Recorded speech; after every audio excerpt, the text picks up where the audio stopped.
Here's a term you don't hear very often. I'm going to talk to you today about culture of thought. First of all, there's two words, culture and thought.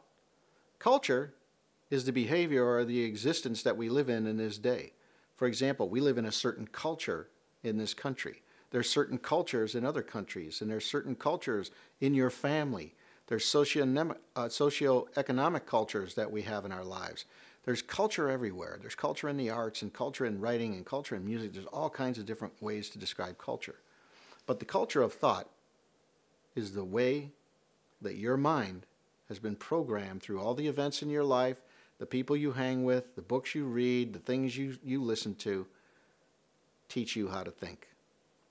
If you hang around, I can tell you, for example, let me put it to you this way. If you hang around people in your neighborhood that are at the same socioeconomic level you are, because you all live in the same kind of house, they have similar jobs, similar lifestyles, similar families, you're all going to think alike.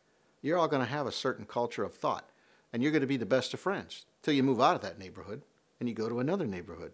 And maybe you move up a notch in the level of life, so to speak, and you're advancing through the classes, as they say. Well, then you'll take on another culture of thought, which is predominantly how those people think. Well, what we do here at E5 Leader is we help you to change your culture of thought. We teach you how to have a properly aligned culture of thought focused on maximizing your potential and focused on creating balance and equilibrium in your life and focused on becoming the best version of you that you were intended to be. We teach a culture of life in our culture of thought. We teach a culture of expectancy in our culture of thought.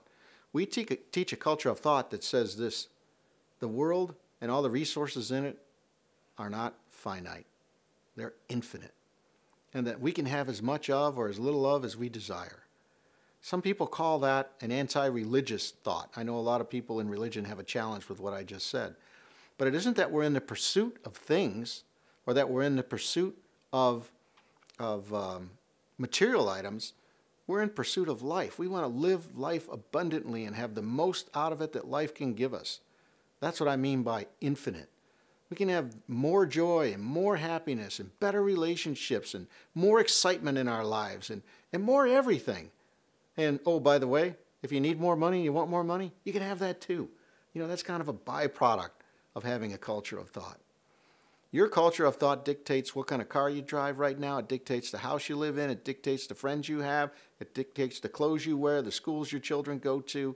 Everything you're experiencing in your life now is controlled by this culture of thought. I got to encourage you as strong as I can right now. Examine your culture of thought. Take a look at the culture of thought that I just mentioned to you and tell me which one's more attractive to you. When I was a young man, my culture of thought was very simple. My culture of thought was to do the best I could with the best I had and hope for the best. Well, I learned that the right culture of thought for me and the right culture of thought for you is to plan your success, to plan your life, to know where you're going before you go there, to have an expectancy. I didn't have an expectancy really in my life.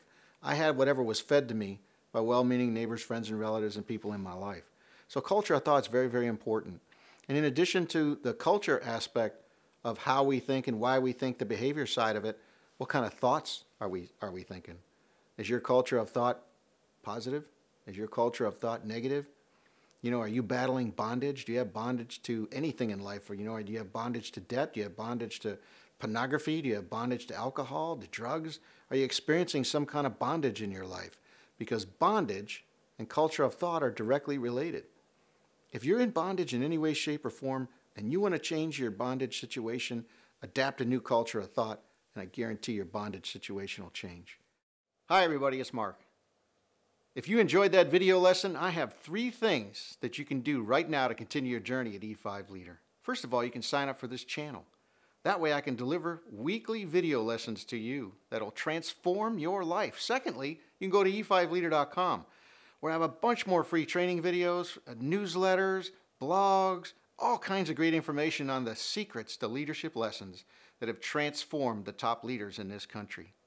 In addition to that, I'll share with you upcoming events and live events that we're doing, and you can check us out on other social media networks as well. And the last thing, you can buy the new book. It's available online. It's E5 Leader. That's the name of the book.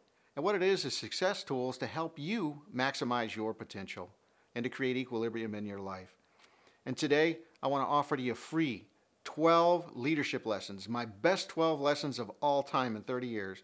It's called E5 Leadership on the Go, and I want to send it to you as my thank you and my appreciation for you buying the book. Thanks for being here. It's great to be with you. I look forward to meeting you at a live event, and as I always say, go and grow as an E5 leader and never let anyone steal your dream. God bless you. I'll see you soon.